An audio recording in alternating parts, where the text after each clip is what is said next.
दोस्तों, आप ज़िंदगी में कभी ना कभी फ़ेल हुए होंगे। एक बार नहीं, 2 बार नहीं, कम से कम 10 बार फ़ेल हुए होंगे। लेकिन क्या आप अंदाज़ा लगा सकते हैं कि कैसे कोई 1008 बार फ़ेल हो सकता है?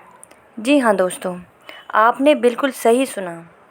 मैं बात कर रही हूँ केएफसी चिकन के मालिक कर्नल सैंडर्स के बारे में, जिन्होंने पूरी ज़िंदगी संघर्ष किया, असफलता व परेशानियों से जूझते रहे, लेकिन फिर भी हार नहीं मानी और अपने प्रयासों को जारी रखा।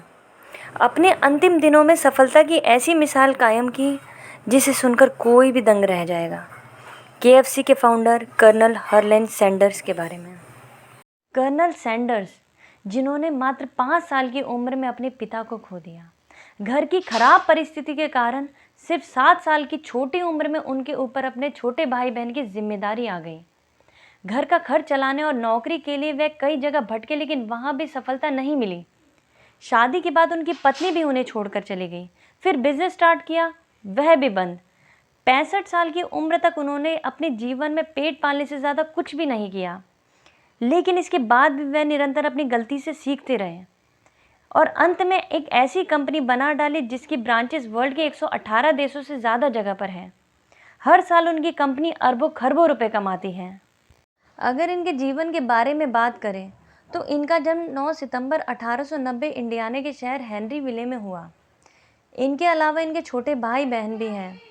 परिवार में सब कुछ बहुत अच्छा चल रहा था, लेकिन अचानक तेज़ बुखार की वजह से इनके पिता की मृत्यु हो गई। उस समय सैंडर्स केवल 5 वर्ष के थे। पिता के बाद घर की फाइनेंशियल कंडीशन खराब होती जा रही थी। उनकी माँ बाहर काम करने लगी और सैंडर्स घर व अपने छोटे भाई बहनों का ध्यान रखने लगे। सैंडर्स की माँ मार्गरेट ने उन्हें खाना भी बनाना सिखा दिया। केवल 7 वर्ष की छोटी उम्र में वे खाना बनाने में एक्सपर्ट हो गए। खाने में उन्हें चिकन बनाना शुरू से ही बहुत पसंद था। 1902 में सैंडर्स की माँ ने फिर से शादी कर ली। सैंडर्स के सौतेले पिता उनसे बहुत नफरत किया करते थे। इसी कारण 1903 में सैंडर्स ने घर छोड़ दिया और वे खेत में आकर रहने लगे। साथ साथ काम भी किया करते थे। घर छोड़ने के बाद उनकी पढ़ाई भी छूट गई। 13 साल की उम्र में वे इंडियानापोलिस शहर में आ गए। उन्होंने गाड़ियों पर पेंटिंग का काम शुरू कर दिया। फिर 1906 में वो अपने अंकल के साथ रहने लगे। वहाँ उन्होंने कंडक्टर की जॉब की। इसी बीच उन्होंने रेलवे में फायरमैन की नौकरी भी की और 19 साल की उम्र में उनकी शादी भी हो गई। लेकिन संयोगी से झगड़ा होने के कारण उन्हें नौकरी से निकाल दिया गया।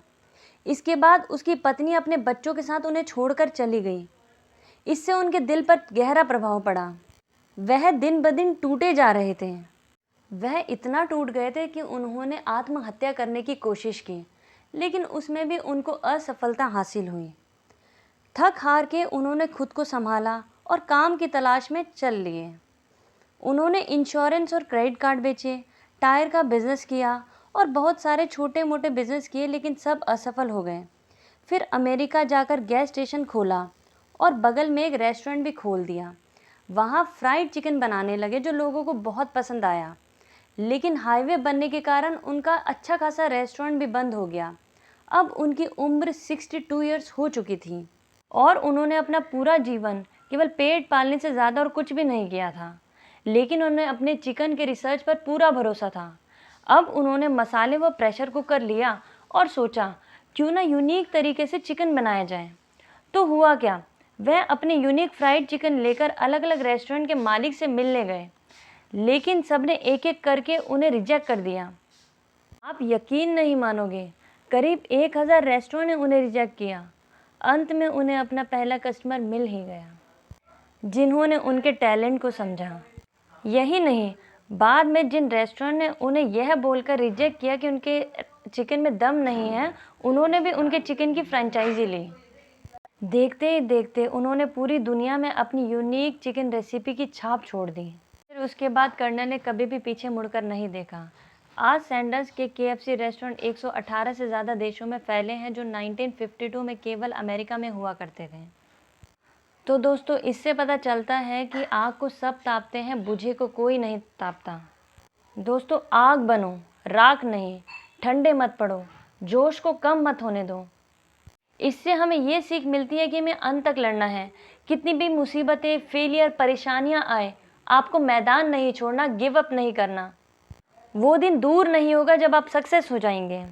तो दोस्तों आज के लिए इतना ही। मेरे चैनल के साथ बने रहिए, इसे लाइक कीजिए, सब्सक्राइब कीजिए, अपने दोस्तों के साथ शेयर कीजिए ताकि मैं ऐसी ही मोटिवेशनल वीडियो बनाती रहूं।